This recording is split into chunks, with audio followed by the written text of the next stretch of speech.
Preparations are in full swing for the 97th Academy Awards this weekend in Hollywood. Joining us for What to Expect is Bloomberg's Daybreak editor, Marc Perrier, Daybreak editor and aficionado internally on the Oscars. Yes. Big enthusiast, of course, for all things glitz and glamour. Marc, tell us a little about, though, the mood of this event, because before we get excited about who might win and all of the glamour that goes along with this, there's the serious business of this being the first Oscars since the fire, and perhaps that weighs on the mood a little. Absolutely. And the organizers, I think, have to strike the right balance, being respectful of the moment, but also providing the audience with the glitz and entertainment that we always expect.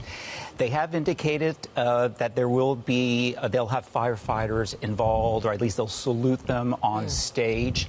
Conan O'Brien, the host, has a very tough job ahead, and he's also indicated he'll be very respectful of the moment. The writers on this show are so nimble and smart. They'll be writing up the material right up until it actually starts, and through the show, reading the temperature. To keep it current.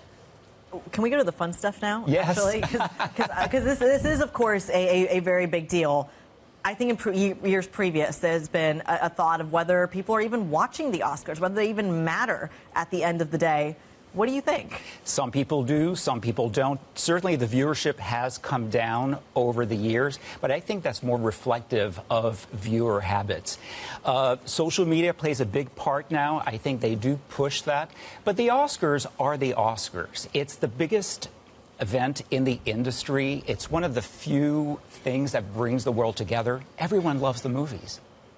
The movies industry has changed, though, dramatically over the last few years. Big streaming companies now a big part of the landscape, yet never really reflected in the Oscars. When is this the year that changes?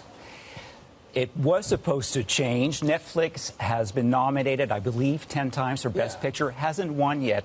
Their biggest chance this year was Emilia Perez. Unfortunately, the chances have fallen because of controversies surrounding one of its leads. They're still hunting for the Best Picture Oscar. It's not happening this year.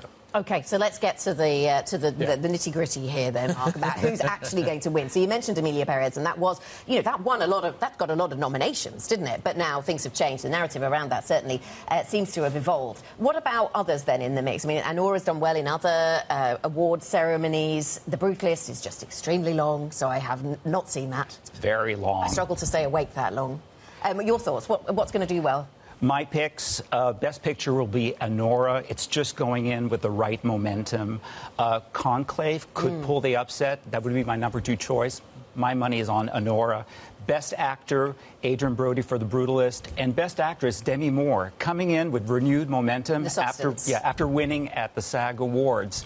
It'll cap her career, her comeback, and Hollywood loves a comeback. Who's staying up for this? You haven't even mentioned Wicked. Well... Yeah. Come on, Marc. It's on the list. It's nominated. They are performing songs, apparently. There's a medley of songs to take place on stage. That's always Guy's favourite. I will definitely stay up for that. Absolutely. Sounds good. Bloomberg's Marc Perrier giving us everything we need to know about what's going on in Hollywood.